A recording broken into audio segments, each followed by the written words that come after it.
కాంగ్రెస్ ను విమర్శించడమే ప్రధాని మోదీ పనిగా పెట్టుకున్నారన్నారు కాంగ్రెస్ నేత ప్రియాంక గాంధీ. 10 ఏళ్ల బీజేపీ పాలనలో నిజంగా అభివృద్ధి జరిగితే కాంగ్రెస్ ను విమర్శించాల్సిన అవసరం ఏంటని ప్రశ్నించారు. కేంద్రంలో ఫుల్ మెజార్టీతో అధికారంలో ఉన్నప్పటికీ ఎలాంటి అభివృద్ధి చేయలేదన్నారు. దేశంలోని ఐఐటీలు, ఐఐఎంలు, ఎయిమ్స్ కాంగ్రెస్ పాలనలోనే ఏర్పడ్డాయని గుర్తు చేశారు ప్రియాంక. ఉత్తరాఖండ్లో ఎన్నికల ప్రచారంలో పాల్గొన్నారు.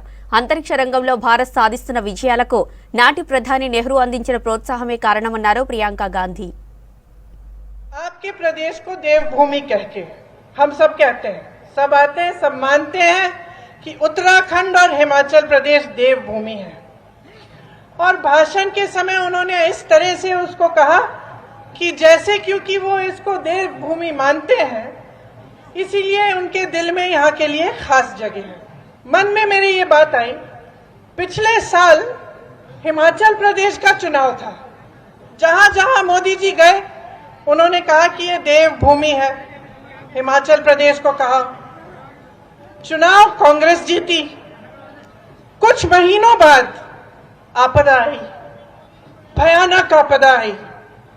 जब जनता तरस रही थी कि राहत मिले, कांग्रेस का एक एक नेता, कांग्रेस का एक एक मंत्री राहत के कार्य में जुटा हुआ था। मुख्यमंत्री खुद दौरा कर रहे थे, 24 घंटे घूम रहे थे, जाकर लोगों को राहत पहुंचा रहे थे। भाजपा का एक नेता नहीं दिखा, मोदी जी नहीं दिखे।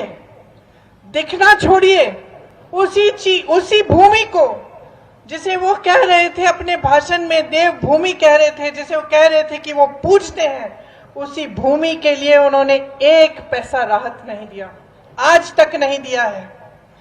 जितनी राहत थी वहां हिमाचल प्रदेश की सरकार ने खुद दी। कि हिंदू धर्म में आस्था का प्रमाण क्या होता है बताइए, कौन बताएगा? सच्ची आस्था क्या कहलाती है?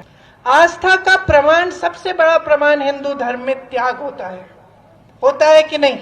सच्ची श्रद्धा तभी होती है जब कुछ इंसान कुछ त्यागता है उसके लिए। और मुझे लगता है कि जब कोई त्यागता नहीं है तो उसके मन में सच्ची श्रद्धा जाग नहीं सकती। मैंने त्याग देखा है। इस प्रदेश से सरहद पे जवानों को भेजते हैं, अपने बच्चों को भेजते हैं शहीद बनने के लिए। मैं शहादत को समझती हूं और मैं त्याग को समझती हूं।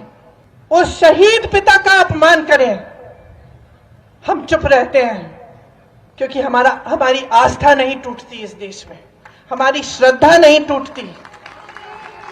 आपके बच्चे पढ़ते हैं, इम्तिहान देते हैं, पेपर लीक हो जाता है, घोटाला हो जाता है, 20-20 लाख की नौकरियां बिक जाती हैं। किसके राज में हो रहा है ये? 10 सालों से किसका राज है? कितना दोष देते रहेंगे कांग्रेस पार्टी को? 10 सालों से तो कांग्रेस पार्टी का राज नहीं है ना। 10 सालों से इन्हीं की पूर्ण सत्ता है, पूर्ण बहुमत रही है। कहते हैं 400 पार और बहुमत चाहते हैं और सत्ता चाहते हैं। 10 सालों में इन्होंने क्या किया है? कहते हैं 75 सालों में कुछ नहीं हुआ। अगर कुछ नहीं हुआ होता तो यहाँ उत्तराखंड का इतना हुनर कहां से आया?